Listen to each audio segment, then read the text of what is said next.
Good evening, and welcome to the New York Symposium with Diane Sayre. I'm Diane Sayre, LaRouche candidate running for U.S. Senate against Chuck Schumer in New York. And for those of you who've been following the campaign, we did successfully file well over 45,000 signatures of registered voters. And it looks like I am the only independent candidate in the statewide race who successfully was not even challenged for my position on the ballot. That will be 110% confirmed as of Tuesday, but we've passed the period for any New York voter to challenge my signatures. There was none. So this will be quite a lot of fun. It means it'll be Chuck Schumer, no Pinion, otherwise known as Joe Pinion, the Republican nominee who still has yet to put anything of any substance on his website whatsoever, who has no position on anything, and myself, who has many positions, some controversial because the world is in a very, very grave crisis, and we have to be outspoken and tell the truth. And the truth these days generally runs counter to the narrative that everyone is familiar with in the mainstream media. So I'm really happy tonight. We're going to have a number of other congressional candidates. We'll be joined by Jeff Young, who just actually won the Democratic primary for the 6th congressional district in Kentucky in an upset that seems to have made the Democratic Party rather unhappy. Randy Perham, who is running for Congress in Alaska, and Joel DeJean, my colleague as a LaRouche candidate down in the Texas 38th congressional district, and Paul Gallagher, who is not currently running for office, but who is on the editorial board of Executive Intelligence Review and is the economics editor for that. Now, we've talked quite a bit in this program about the grave danger of thermonuclear war because of the insistence of the United States and NATO, really under British imperial direction or great global reset bankers' direction, trying to push Russia into war, playing a very dangerous nuclear chicken game, most recently led by my opponent Chuck Schumer, sending $40 billion worth of mostly weapons and other aid to the Ukrainian military, to regiments that are embedded and led by actual Nazis with the Azov Battalion, C-14 Svoboda Party, right-wing organizations. It's now been confirmed that some of the weapons we're sending there are ending up in Idlib, Syria. So you have us arming as kind of an international terrorist operation. But what I wanted to get at tonight is what is really behind this in terms of the disintegration, the long overdue collapse of the transatlantic financial system, what Lyndon LaRouche proposed in the form of his 4 laws, bounded by the conception of the urgent need to increase energy flux density with a crash program to develop fusion power, but you cannot get there unless you take the hot air out of the system, starting with the reinstatement of Franklin Roosevelt's Glass-Steagall Act. So without saying more, I'm going to turn it over to the EIR economics editor, Paul Gallagher, who will tell us where we are in that front. Welcome, Paul. Thank you very much.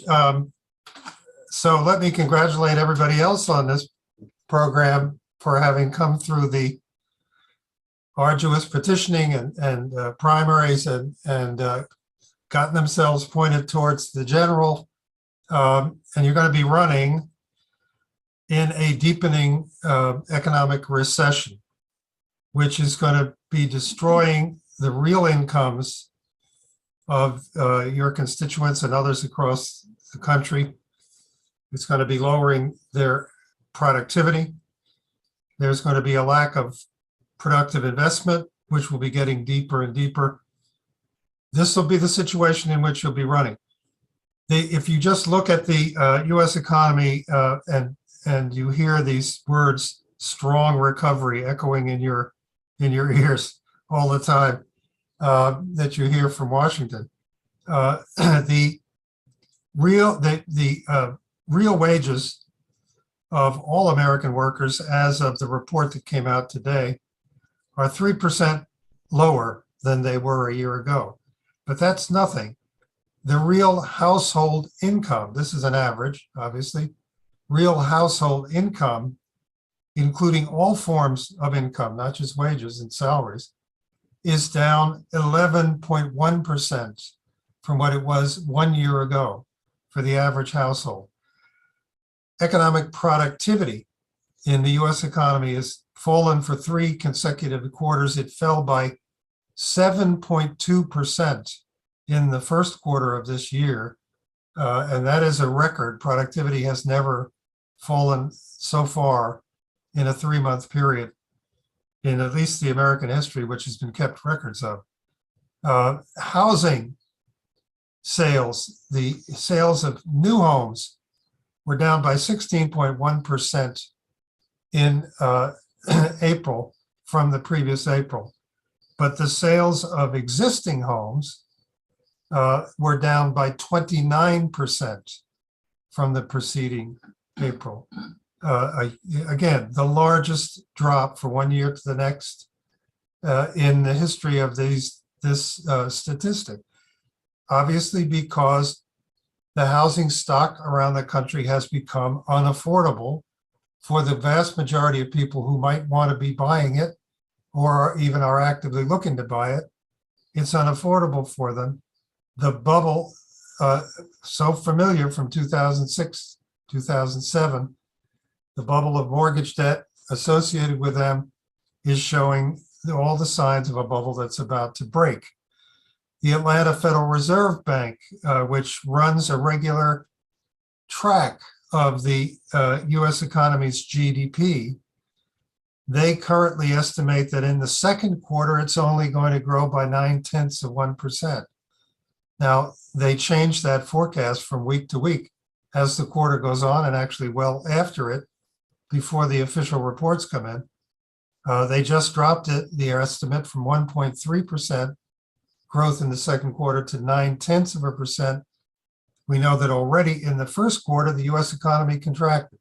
So that banks, forecasters are flirting with calling an official recession of 2 consecutive quarters of contraction, when in fact the real recession is already deepening. The labor force in the United States economy is 1.5 million larger than it was in May of 2019, 3 years ago.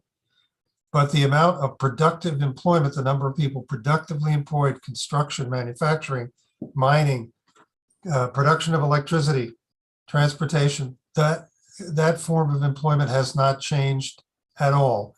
It is still where it was in May of 2019. That does not herald a strong recovery underway. The employment to population ratio in the population, which is traditionally and until quite recently been in the range of 62 to 63%, sometimes more, is now at just about 60%. And so on.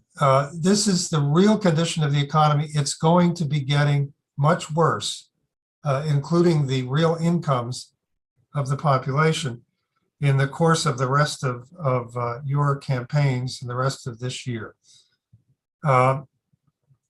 We have to ask the question, how is it that we have a raging inflation in a deepening recession? How did that come about? That's what the American businesses and American citizens are facing, but how did that come about? What I've done is documented that there was a very dramatic change in August, September of 2019, that in the 10 years before that, in spite of the fact that the Federal Reserve was printing away, they were doing quantitative easing all from beginning of 2010 right through 2019. In spite of that, I took 20 important global commodities, metals, ores, fertilizers, fuels, solvents, food commodities. Rubber was the one that doesn't fit any of those categories.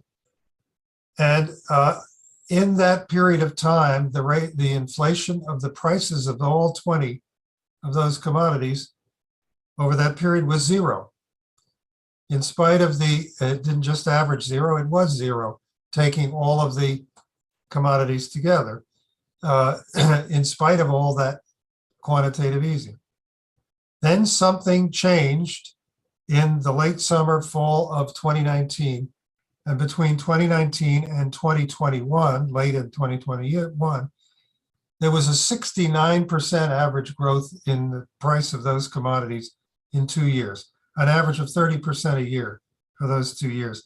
Then in the second half of 2021, there was a 23% per quarter increase in the average price of those 20 commodities, 12.5%, 125% average per year. There was a complete phase change. What caused that was a decision taken in and immediately after the Jackson Hole meeting of the central bankers. This is an annual meeting hosted by the Federal Reserve, attended by central bankers of the world and by the biggest private bankers as well in Jackson Hole, Wyoming. At that meeting, it was publicly discussed and decided to do something which the bankers called, led by Mark Carney, incidentally, the head of the Bank of England at that time. The bankers called it a regime change, where the central banks would take control of the fiscal policy of their governments, as well as the money printing policy, the so-called monetary policy of their banks. They would control them both. And from that point on, the issuance of newly printed money went completely wild, whereas there had been approximately a $3 trillion issuance of money printing quantitative easing from 2010 to 2019. From the end of 2019 till the end of 2021, there was an additional $5 trillion in money printing carried out by the Federal Reserve. And in addition to that, the Treasury borrowed and spent $5 trillion more, with the majority of that issuance, not the majority, but a large minority of that issuance in its entirety being bought by the Federal Reserve. It went within days, literally, through the primary dealer banks, which bought it directly from the Treasury, and then to the Fed, which bought it from the primary dealer banks. This was a process taking days to weeks at most. It was effectively the Treasury buying the new debt issued by the government. That was another $5 trillion.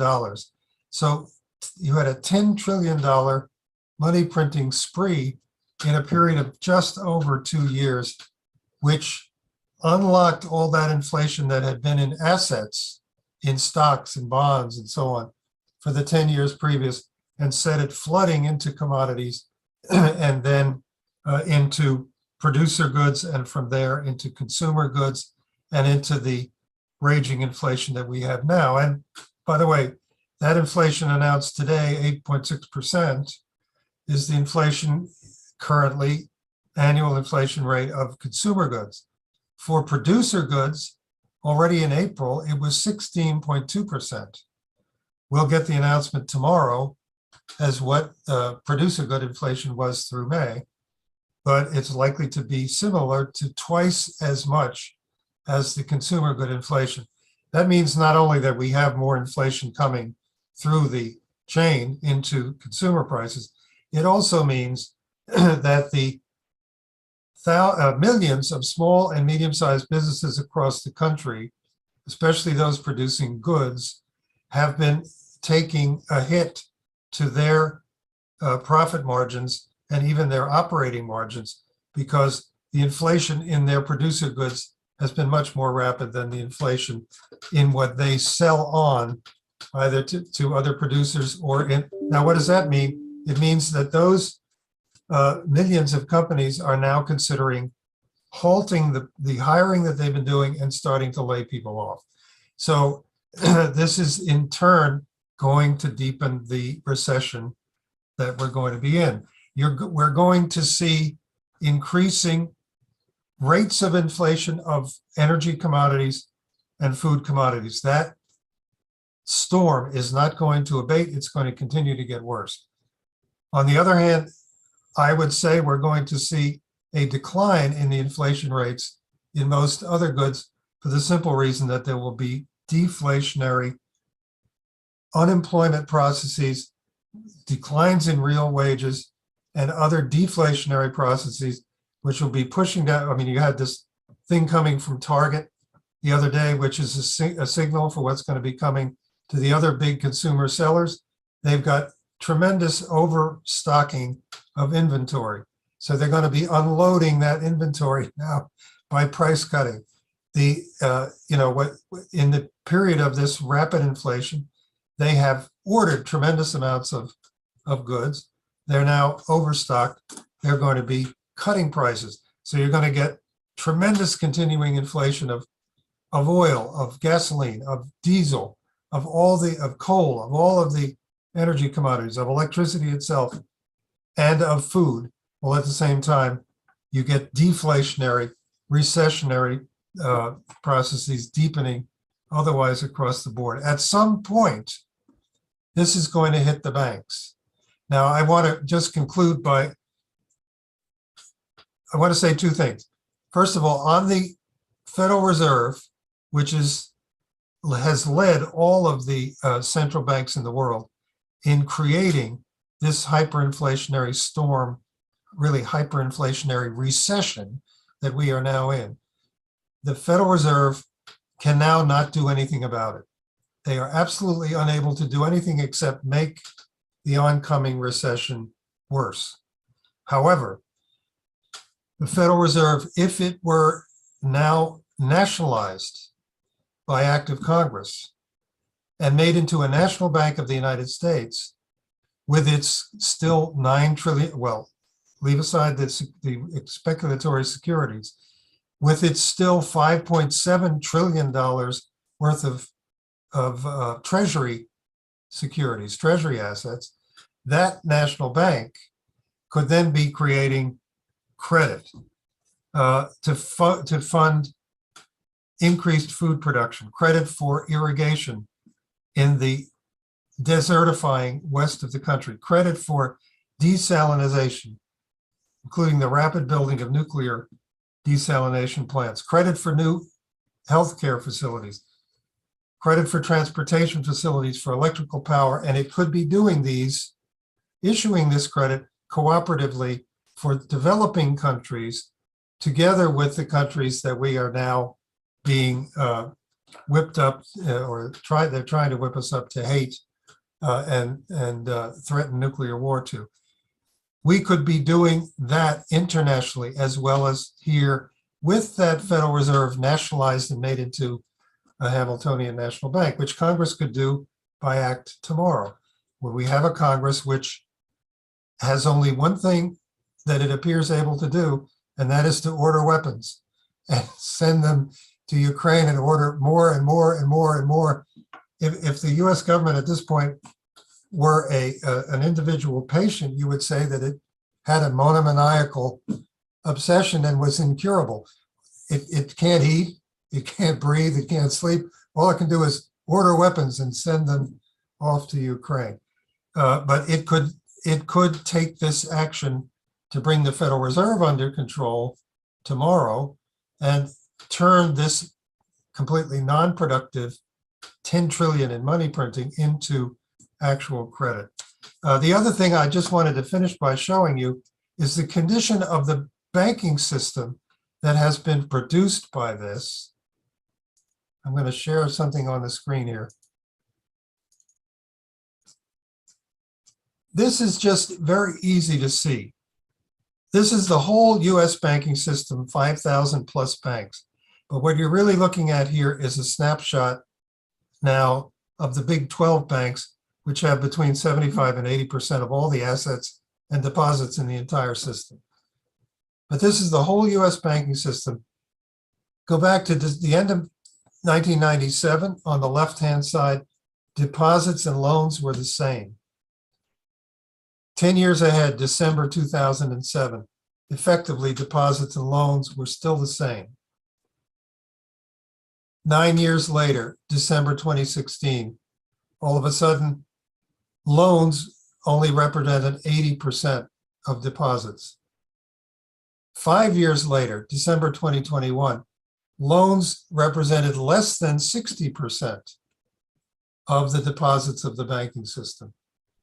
The rest of that, what you're looking at, that $8 trillion in deposits, is what the banks have been throwing into speculation in helping to cause disinflation, and they will continue to speculate with it until these banks, which represent this, are broken up. This is the best argument there could possibly be for the fact that these banks are at the present unable to fail. The Federal Reserve will not let them fail.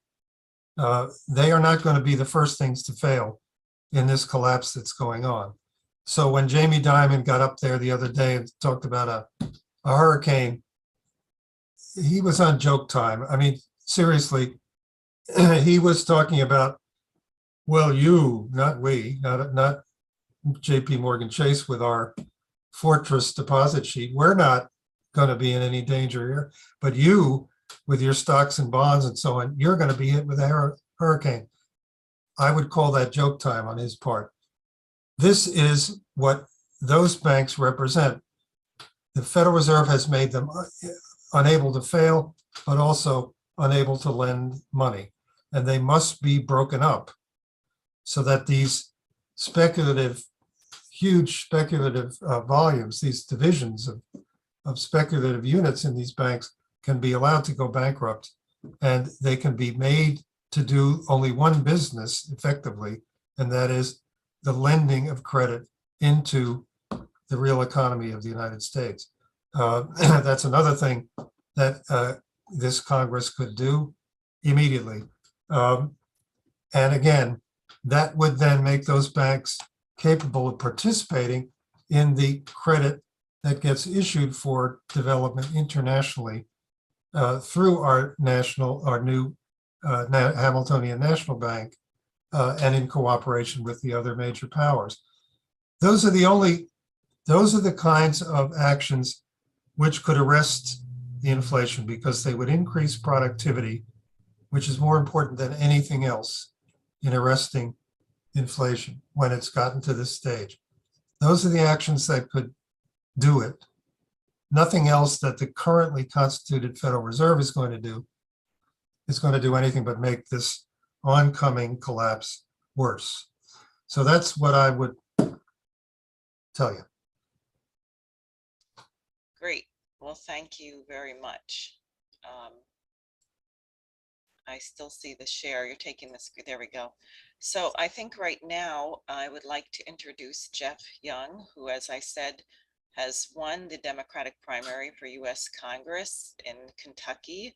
And I think one thing we want to talk about today, besides other thoughts you may have, is how this actually affects people in different parts of the country. I know when we were petitioning, we had to stand in front of grocery stores, and we met people who were in various stages of shock about the cost of their groceries, and people going back into the store saying, I have to take something back because I can't afford my medication, or I can't afford gas to get home. I mean, this is a real life and death crisis. People telling me that they were taking extra jobs so they could pay for gas to get to their first job, that sort of thing. But Jeff, why don't you go ahead and share your thoughts on the situation? Oh, you're muted. There we go. Thank you, There you Diane. I think Paul Gallagher said a great many interesting things just now. And I'd like to build on some of those. I don't think Kentucky is all that different from most other states. I think these phenomena that we're being hit with now are national and international in scope. They're going to affect the whole country.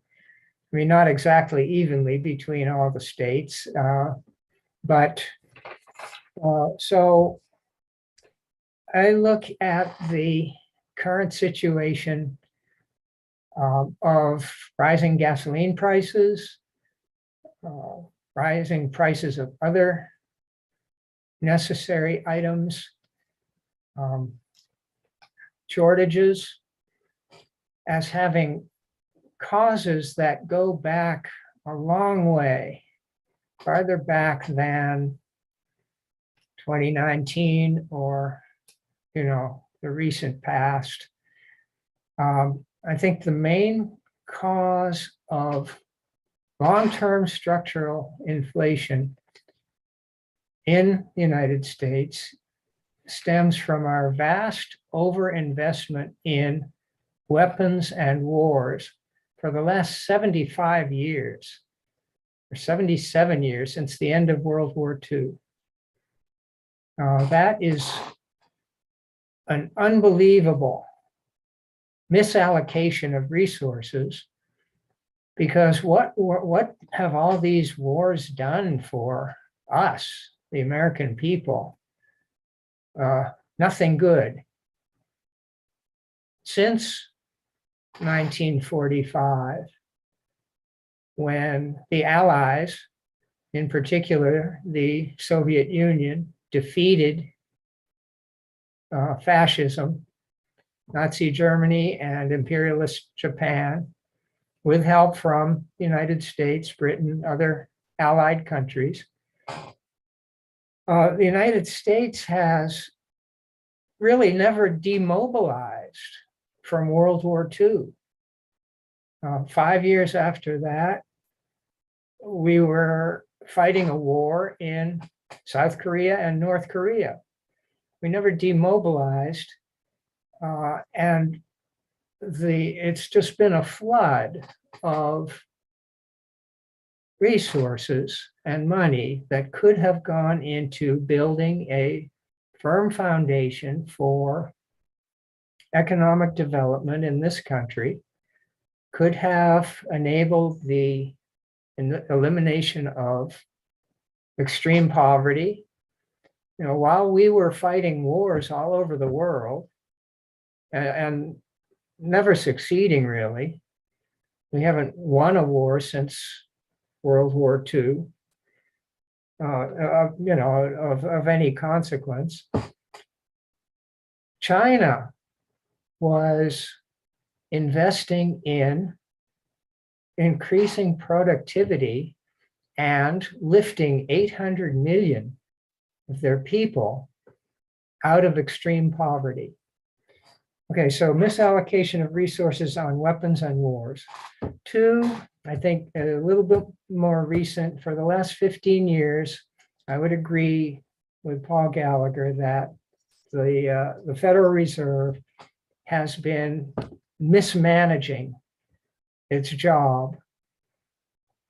They've been creating speculative bubbles, bailing out the banks that should not have been allowed to speculate in derivatives. There's talk of a Glass-Steagall Act for the 21st century. I haven't compared it with the original Glass-Steagall Act from the 1930s, but basically that separated the speculative economy or speculative activity from the productive economy. We desperately need something like that again. And the third factor driving up gas prices all across the country, I feel, is these economic sanctions that we are trying to impose on Russia, China, Iran, Venezuela. Many countries, in fact, some of our allies, when they don't do exactly what we say, will sanction our allies too. These sanctions are designed to hurt the Russian people. Current focus of our mass media produced hatred. But they're failing. they're all backfiring. The Russian ruble has recovered from its temporary decline in value, and it's now stronger than it has been for several years. Russia has been getting ready for this kind of sanctioning frenzy. They're ready, they're prepared. They have invested over the last several years in, for example, increasing their productivity of food production.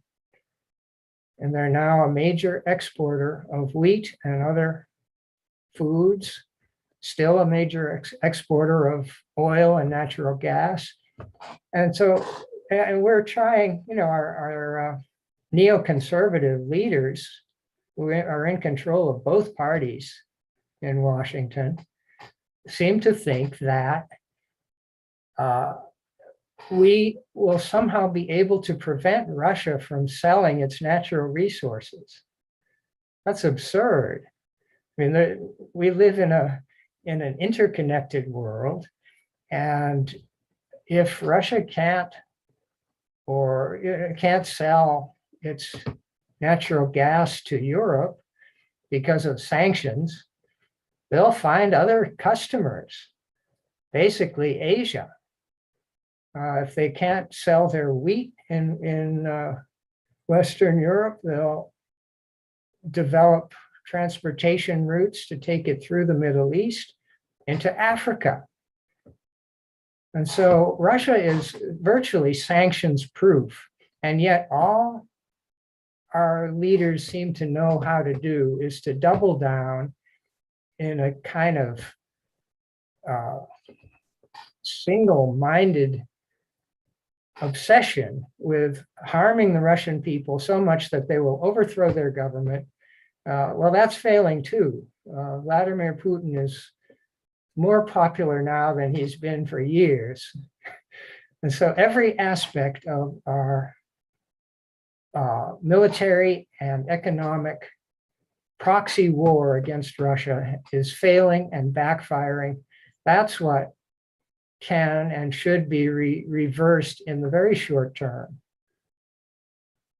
So if I get to Congress in November and sworn in January, I will introduce legislation to stop all of this warfare in Europe, back off, cut the military budget substantially, cut the number of troops, bring them back home, and start investing in increasing productivity of actual physical goods in our country, and try to become a normal member of the community of nations again, instead of some kind of imperialist power that thinks it has the right to dominate everyone else. Great. Well, thank you very much. So why don't we go? I'm sure people have thoughts, but we'll hear from everyone first and then take this up. So Randy Purim, why don't you go ahead, and then Joel will follow you. Yes, thank you, Diane. Good evening, everyone. Paul, that was a phenomenal analysis of what you presented, and thank you for that. And I would like to echo 2 points that Jeff has made. Although he's running as a Democrat, he sounds like he's a MAGA candidate, because we are saying the same things on the right side, as that we need to cut these wars out and bring production and resources back to America, because that is the epitome of who we are as a country. And with Russia's aggression against Ukraine, what we're seeing right now is that China is backing Russia, and Russia also has alternatives to these sanctions. So that, and to your point, you're absolutely correct. The sanctions are not working. Matter of fact, I just got a news break that Russia has reopened McDonald's through their oligarchs. So, it's kind of like pointless to have these sanctions against Russia, these economic sanctions, because they're not doing anything. And they have trade with Africa. And I was just on a conference call yesterday through the African Regional Hub through the State Department. and they were discussing how, although some countries in Africa are still suffering, but the trade is still on between Russia and some of these other African countries, and they're trying to interdict stopping that because of the sanctions. And the African people are pushing back against that because of the fact that they need food, they need the resources, they need the grains.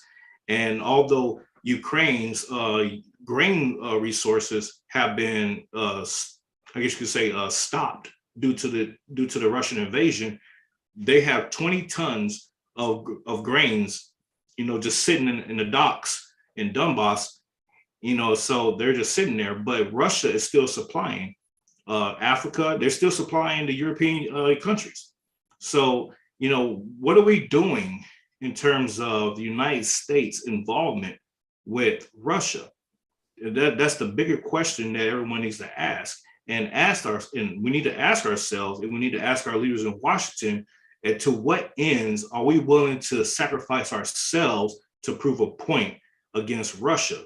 Because at the end of the day, we can open up the Keystone pipeline, we can open up the Alaska pipelines, we can open up the Dakota pipelines and produce oil for ourselves, so we're not 70% reliant upon Russia for oil. And now President Biden has to go over to Saudi Arabia and the other Arab nations and ask them to produce more oil when we can do it ourselves, and bring down and drive down the cost of gas, the cost of food, and everything else. Take that $40 billion that they have sent over to Ukraine for weapons and reinvest that into the farming industry in the United States, or build more food production factories in the United States.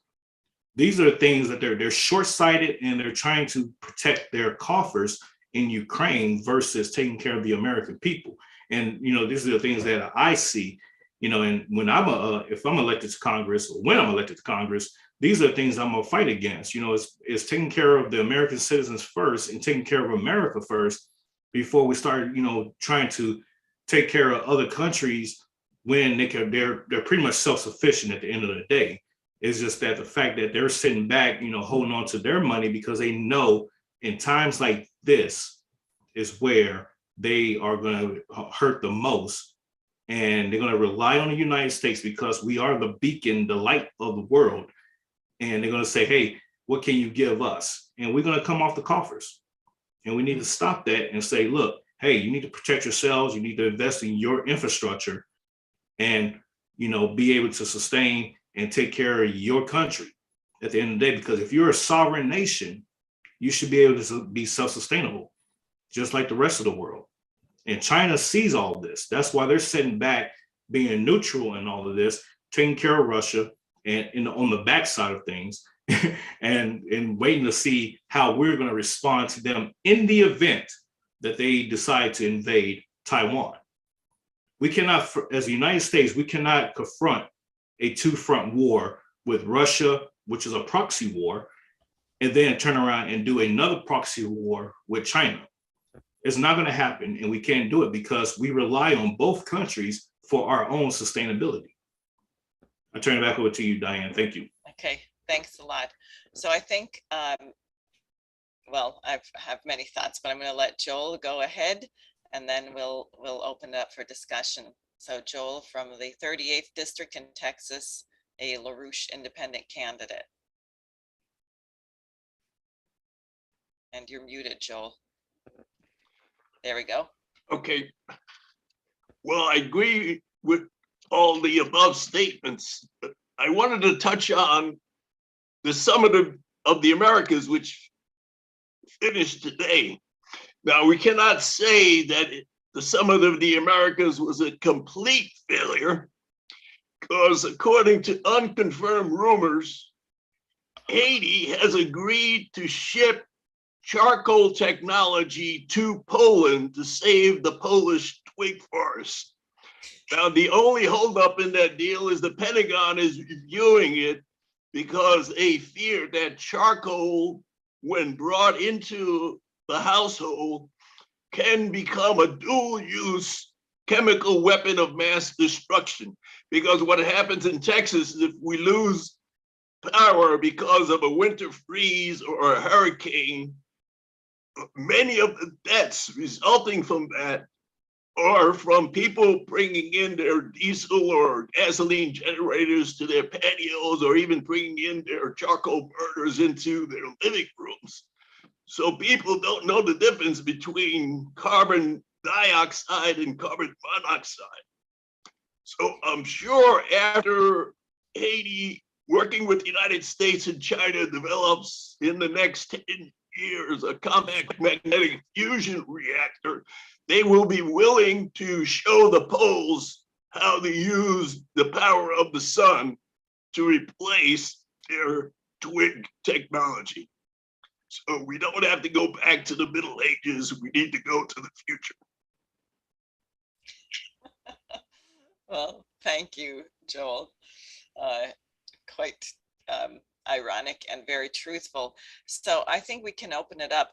I would just really at this point want to promote a conference, and Jose, if you have the page for that, the June 18th and 19th conference of the Schiller Institute, because Helga Zepp-LaRouche has been insisting that the key to resolving these crises, the key to resolving the war between Ukraine and Russia, which was created by the policies of NATO, the UK, and the United States, is that we have to enter a new paradigm. So I don't know if you have that, Jose, but June 18th and 19th, the Schiller Institute is holding a very, very important international conference. I will be keynoting a panel. We've extended the invitation to Chuck Schumer equally to participate. I don't think he's going to dare to show up, but he's welcome, and I hope people are prepared to ask the relevant questions if he does make it there. Everyone who's watching should register. It starts at 9 a.m. on Saturday, June 18th, and again at 9 a.m. on Sunday, and we'll be taking up really significant international questions. I would just say that, look, we have the policy of the United States towards the world, and the policy of the United States towards its own citizens is identical. And that's because at the moment we don't have a representative government. We don't have a government really at all. We have a dictatorship of criminalized intelligence agencies that run on the policies of the British Empire. What people may or may not be aware of is that Christopher Steele, the author of that disgusting dossier, not only about Donald Trump, but it mentioned LaRouche in it as well, and had all this salacious lying crap, who was a quote unquote former MI6 agent. That's sort of like being a former CIA agent. Christopher Steele also wrote, I think, about 100 letters to Victoria Nuland in 2013, 2014. The British had a very direct hand in the coup that was run by the Obama administration in Ukraine, where we brought in a government that was promoting Nazis. So this thing has been years in the making, and it goes back farther than that. But while we're in other words, and people know, perhaps I made a statement after the Buffalo shooting, because the young man who carried Peyton Gendron, I think his name was, had the Black Sun insignia on his body armor and also on his manifesto. That's the same insignia as the Nazis and the Azov Battalion and the Christchurch killer who worked directly with the Azov Battalion. So you shouldn't find it surprising if you're going to send $30 billion worth of weapons to Nazis in Ukraine or terrorists in Syria, and then you have young people within your own country becoming terrorists. And how long is it before these weapons are coming back into the United States? So all of these people who want to make, I think, change the subject when you have all of these killings everywhere and say it's gun control, maybe you should consider that we have a horrifically violent culture, and we have a government which is promoting violence, not the well-being of the population. So if we're prepared to allow 14 million newborn infants to die of starvation in Afghanistan, why wouldn't we allow the same thing to happen in the United States? And in fact, we are. In fact, that is what President Biden and others have said. Basically, we have to suffer here with hyperinflation so we can impose similar suffering on people who are already weaker than we are. And the point is, the entire thing has to shift. This is all wrong. The planet, we have to have sovereignty. There's a great value in different cultures and languages. It's very important that the sovereignty and security of each nation be respected. We also are interconnected, and we can no longer act as if we're the only existing group of people on the planet. So there's a balance here. And we can do it. The Treaty of Westphalia occurred after really 150 years of religious warfare, the 30 Years Religious War. And you can say, how likely is it that people who were torturing each other and gouging out each other's eyeballs and hacking each other's hands off were going to come up with a treaty agreement saying from now on, no retribution, we're going to act in the interest of the other. We're going to, and there was a big economics component to that, which maybe Paul could say something about in terms of debt forgiveness and things like that. But if it could happen after that kind of bloody, brutal warfare, there's no reason why it can't happen now. And it's very urgent for particularly Americans who are listening to this to not allow your pessimism or your despair or anger about things that have happened. And to be angry about it and unhappy about it is correct. That is a correct emotion. To nonetheless determine what you think is possible in the future. And that's really why I think all of us are running, because we can change this and we have to. The survival of mankind depends on it. So Paul, maybe I'll just go to you for some thoughts, and then anyone can jump in who wishes. Paul, you're muted. I was really struck when Randy was talking and his discussion of what Russia is doing. There was an interview given by Putin a week ago tonight. And in that, I just want to read a couple of things he said without putting them on your screen. He was talking about the inflation and the food crisis, the lack of food. And he said, basically, first cause, the monetary authorities in the United States and Europe made a big mistake. They printed vast amounts too much money. He said it was a mistake by the US financial and economic authorities. It was the first step, and a big one, towards the current unfavorable food market situation. First step. Then he said, next step was the Green New Deal. And he identified those as the policies of the European Union. In particular, he said these cannot be produced in the required amount, meaning the renewables, with the required quality and acceptable prices. And at the same time, they began to belittle the importance of conventional types of energy, including hydrocarbons. And then he says, what was the result of all this? The banks stopped issuing loans to carbon industries because they were under pressure. Insurance companies stopped insuring deals. Local authorities stopped allocating plots of land for expanding production. And he goes through it, and this led to a shortage of investment in the world energy sector, which was cut in half, by more than half, price hikes as a result.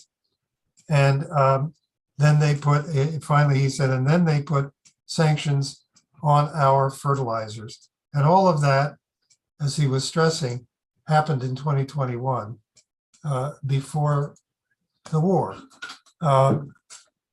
This is something that we have been discussing with representatives of Russia for a long time.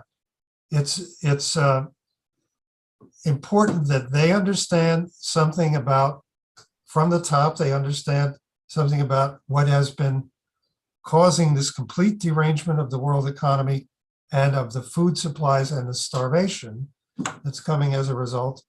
And also under pressure have started to take the kind of financial steps, regulatory steps that we should be taking here. They put capital controls. The ruble didn't just go back up.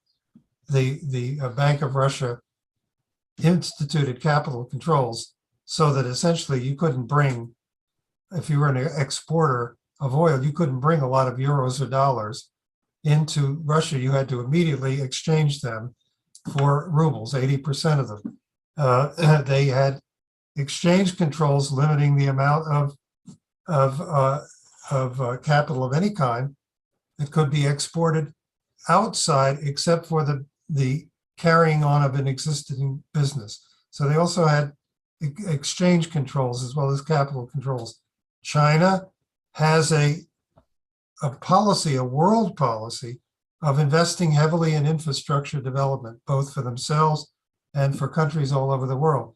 Those are policies which are ideal for cooperation with us in developing the developing sector and also in building our own economy up. And China is the only industrial country in the world that has, in effect, a Glass-Steagall Act as law. They prohibit commercial banks from engaging in investment bank activities or any kind of broker-dealer activities. They've had that law since 1994, and they keep it on. So there is much to immediately cooperate with if we could get past this, what is really a British obsession that we've taken on here in the United States, at least permanently, with showing our total dominance over every other country and every other people in the world, and that we can destroy any country we want to destroy just like that. This has to be replaced by a task-oriented desire to reconstruct our own economy and reconstruct economies in other parts of the world. Then we'll discover that these countries are not our dedicated enemies. In fact, they have a lot to offer in cooperation with us. Thanks. Other thoughts? I would say real quick, Diane, that, in conjunction with what Paul just said, another thing that the United States need to take a look at is repealing some of its domestic policies that they have instituted decades ago, such as the Jones Act. The Jones Act hampers, or I should say restricts, a lot of the intrastate trade that goes on, from commercial goods coming in from overseas. And so, we're shooting ourselves in the foot with a lot of antiquated policies that are still in the books, that are still enforced in times of current struggles as we're trying to shift economically with the rest of the world.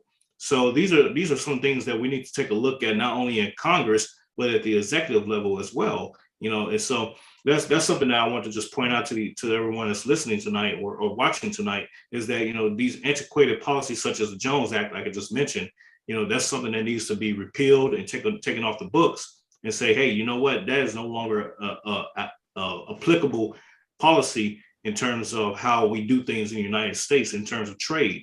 And looking at the foreign sector, we're relegating ourselves to just China and Russia for the large part in terms of trade.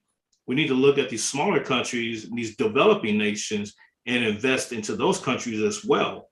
We fail to do that because we're looking at, they're small and they're not producing as much. Well, that little small island, off the coast of Australia could probably supply, 4 or 5 U.S. states. So those are kind of like the strategic advantages that we need to take advantage of, as China has done with Africa, as Russia has done with other countries.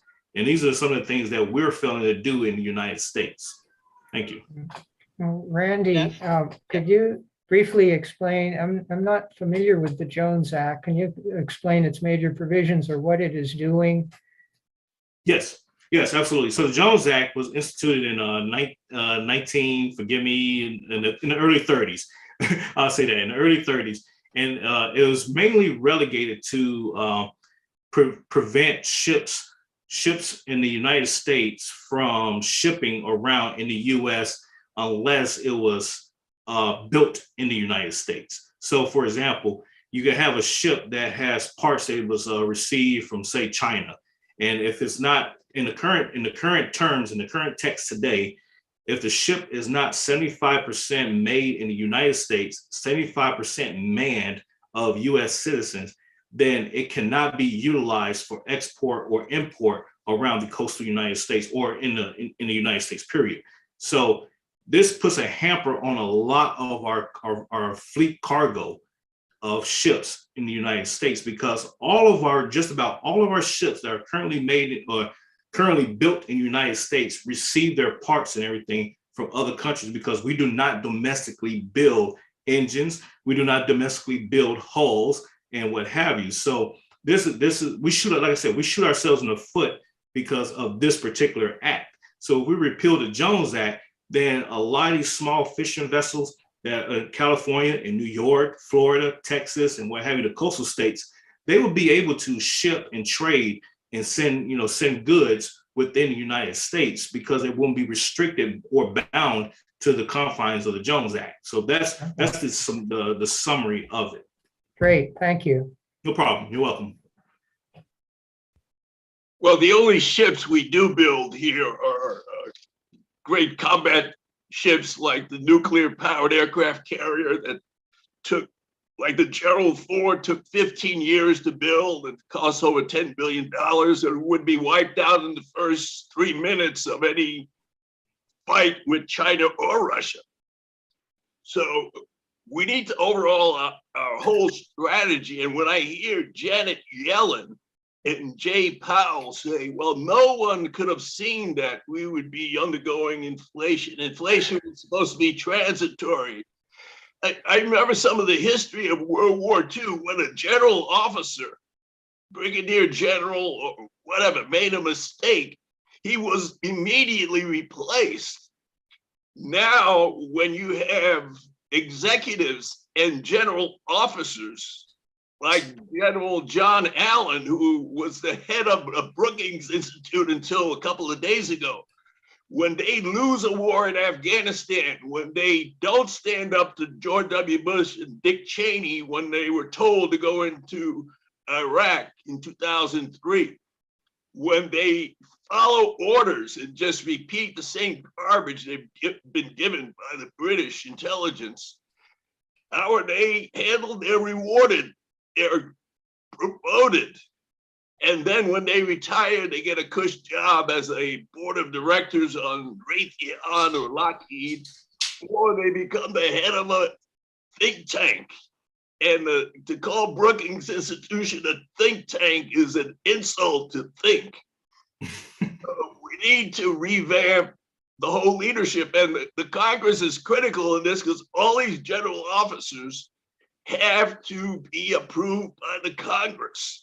Janet Yellen, Powell, not Colin Powell, but Jay Powell, were approved by the Congress. So we need to stop rewarding incompetence and start rewarding technical and intellectual honesty.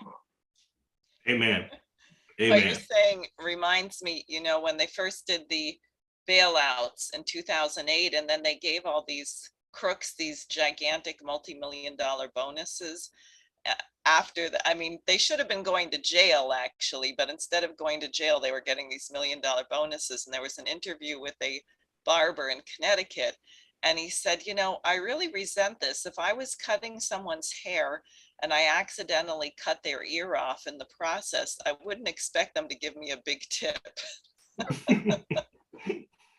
Very true. Very true. Yep. Sort of the policy. So we should begin to wrap up soon, but I'll just ask if people have thoughts they want to leave us with, or anything you want to say to people here. Maybe Jeff, will go to you first. Okay, thank you. Okay, so looking at the latest $40 billion package to Ukraine, if I had been in Congress then, I would have been the only Democrat to vote no in the House and Senate. I would have tried to convince some of my colleagues to vote no with me. The package would have passed anyway, but I feel there needs to be at least a few voices in Washington to stand up against the neocons and say, these wars are not helping us. They're harming the American people. And so I'll just mention that the day after I won the May 17th primary in Kentucky's 6th district, the governor of Kentucky, Andy Beshear, was in Louisville supporting the candidacy of another primary winner who, they'd been friends for many years, and Andy Beshear was there sitting next to him, and the reporters were asking questions. And a reporter asked the governor, Democratic governor, well, are you going to support Jeff Young over in the 6th district? And he just said no. And we've had a long personal history. I ran against him for governor. We each had running mates in 2019. So he went on to say, Jeff Young needs help, and this is not going to help him. All right, so here's the governor.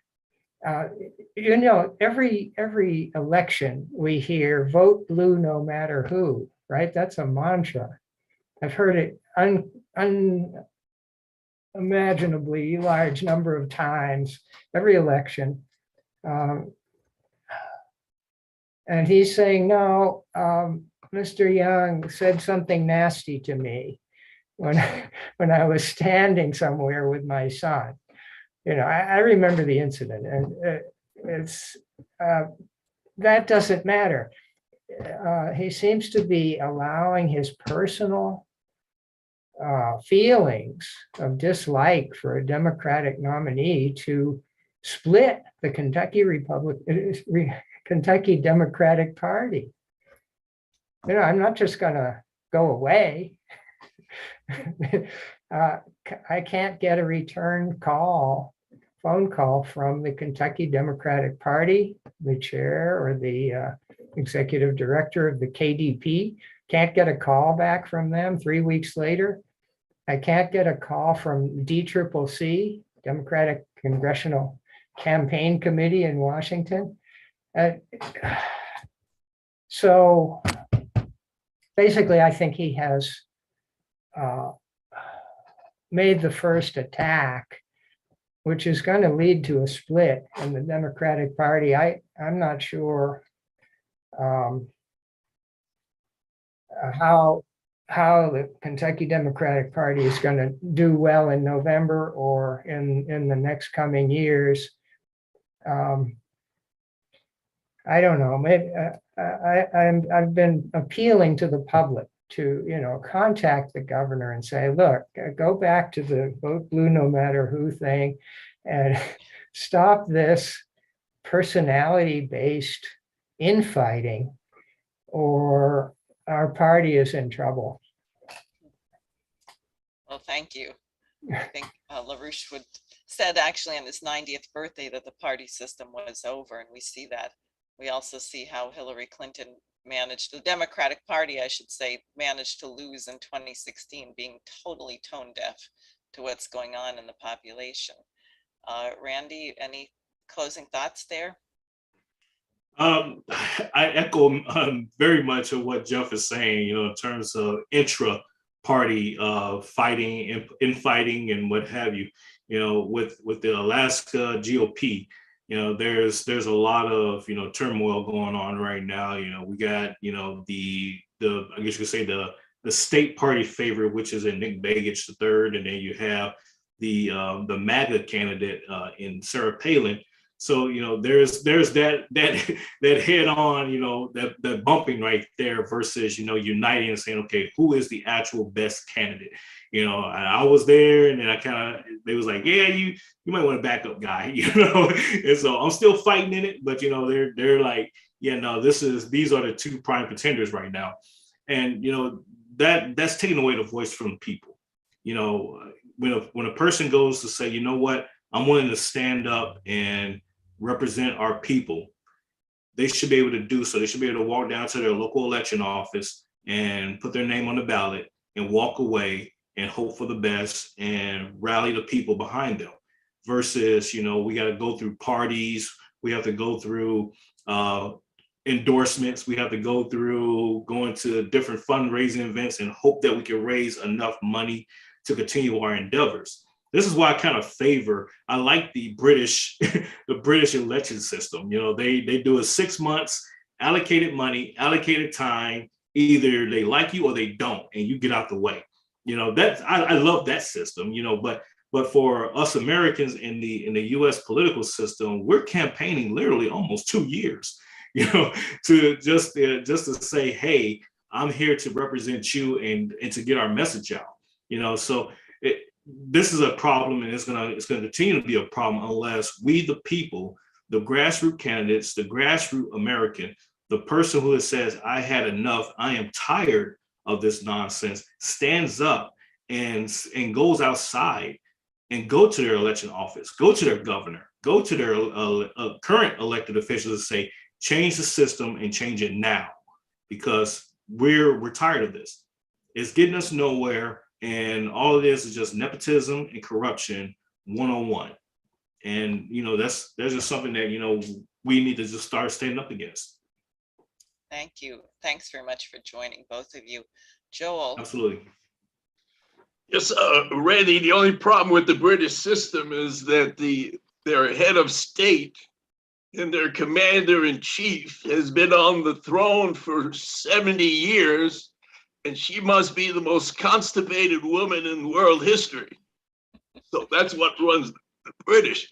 But Jeff, it sounds like you got the LaRouche treatment. That's the way they treated LaRouche when he ran in the Democratic primaries. But when you win your election in November, you can join Randy and I and Diane when she gets into the Senate. Maybe we can pull together an independent thinkers caucus. And we can pull in people like Thomas Massey, who seems to be the only Republican in the Congress who's voted against every allocation of funds to these Nazis in Ukraine. So there is hope. We just have to provide the leadership. Great. Thanks very much. Paul?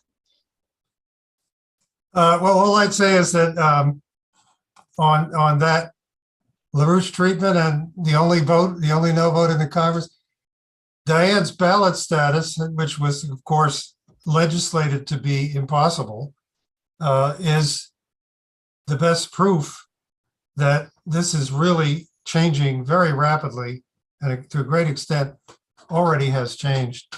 And, where there was zero opposition a month and a half ago in anywhere in Europe to this total arm Ukraine must completely defeat Russia, and so on and so forth. Now there's plenty of opposition to it. Helga Zepp-LaRouche the other day in a webcast said that between the economic collapse, the blowout that is coming, and the famine and disorders that come with that, combined with the determination to go to the threshold of thermonuclear war on the part of so many leaders, she said, this is the most dangerous moment in human history. And it really is. And in a moment like that, lots of people change, even, on a fairly mass scale. So by the time you get there in January, you will not by any means be the only one. In fact, they may not need your vote by then. Well, thank you, Paul, very much. I would just like to re-stress the June 18th and 19th Schiller Institute Conference. I hope everyone here can be involved in that. There'll be questions and answers and discussion. I know that the world is very interested to know if there is viable opposition in the United States, if we can rein in the lunatics who seem to have taken over the asylum here. And our nation does look like an asylum at the moment. Maybe not an asylum, maybe some kind of medieval prison camp or something. This really has to be changed. And one thing that I've been thinking about lately, and I think we should all think about, is that 2026 is the 250th anniversary of the Declaration of Independence and the American Revolution. And which America are we? Did we fail and go back to being the British Empire? Is that something we really want to celebrate? Or should we remember in our history the point of the work of Leibniz, life, liberty, and the pursuit of happiness, not property, the pursuit of happiness, the right of the individual to make a contribution to mankind as a whole through the freedom of and promotion of your creativity and a society that is open enough to absorb scientific discoveries that turn everything on its head that was known before. And this America of Ben Franklin, of Alexander Hamilton, Gouverneur Morris, John Quincy Adams, Lyndon LaRouche, by the way, all of those people, LaRouche was much later, but were vehemently anti-slavery. Our nation was not built on, you can't build a nation on slavery. There's a limit to the physical labor that a human being can do. You can only build a nation on scientific progress, manufacturing, and advanced technology. The reason why the British wanted to support the South and the Confederacy, the so-called Civil War, is because they wanted to make sure our nation never developed. They wanted us to be a cotton and tobacco plantation with slave labor. Abraham Lincoln was very clear on that question and many other questions. So we should do a lot of work, one, to make sure we don't have a thermonuclear war and all end up as a bunch of glowing in the dark radioactive ash, or that we don't starve to death with this food crisis that's looming, but to remember the actual identity of the United States, because when the United States stood for these principles, we were loved by people around the world, and our word meant that you could trust us, that we could resolve conflicts, that we could create the conditions where nations would become food self-sufficient. And you think of Pompeo bragging in a public speech that in the CIA we're taught to lie, cheat, and steal. That is not an American policy. That is not the United States. So really, I'd like to thank everyone here. I think there's some hope for the new Congress after 2022, if we can get that far. And I would encourage everyone to join us June 18th and 19th. And I will let people know right now that there will not be a symposium next Friday, because I really want people to prepare and plan for the weekend conference. So thank you very much for joining me, and we will be talking more. Thank you.